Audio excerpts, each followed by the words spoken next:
আসসালামু আলাইকুম। আমি উম্মে হাবিবা ফাইজা, দেবিদ্বার মফিজুদ্দিন আহমেদ পারেল বালিকা উচ্চ বিদ্যালয় নবম শ্রেণীর বিজ্ঞান শাখার একজন শিক্ষার্থী।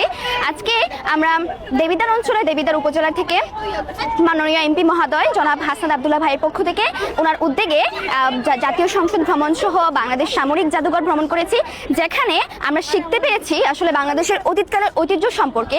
এছাড়াও বাংলাদেশের একটি রাজনৈতিক সংসদ এবং আইন সংসদ, যেখানে আইন প্রণয়ন করা হয়, তার সাথে আমরা জানতে পেরেছি বাংলাদেশের সাময়িক অবস্থা এবং রাজনৈতিক সম্পর্কে। বাংলাদেশের মানুষের রাজনৈতিক সম্পর্কে অনীহা কেন, তার সম্পর্কে আমরা বাস্তবে জ্ঞান ধারণ করেছি, যা ছিল পূর্বে আমাদের শুধুমাত্র বই পুস্তকের জ্ঞান। বর্তমানে আমরা তা সরাসরি প্রত্যক্ষ করেছি, যা আসলে অতীতে আমাদের বাবা মার পক্ষেও সম্ভব হয়নি। তা এটি অর্জনের মাধ্যমে আমি নিজেকে যেমন গর্বিত অনুভব করছি, তার সাথে জনাব হাসনাত আব্দুল্লাহ ভাইকে এমপি হিসেবে পেয়ে আমি খুশি আনন্দিত বোধ করছি। তাকে অসংখ্য কৃতজ্ঞতা জ্ঞাপন করছি।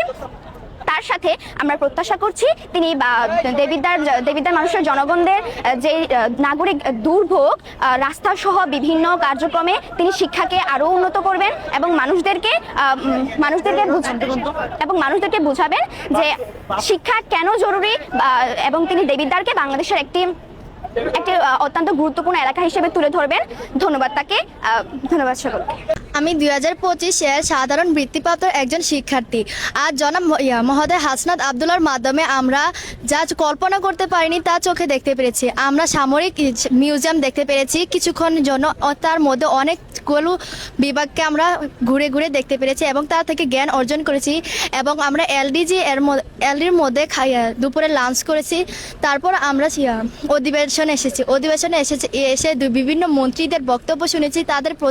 তাদের থেকে আমরা ইন্সপায়ারিত হয়ে ভবিষ্যতে আমরা আলোকিত হওয়ার চেষ্টা করব ইনশাল্লাহ।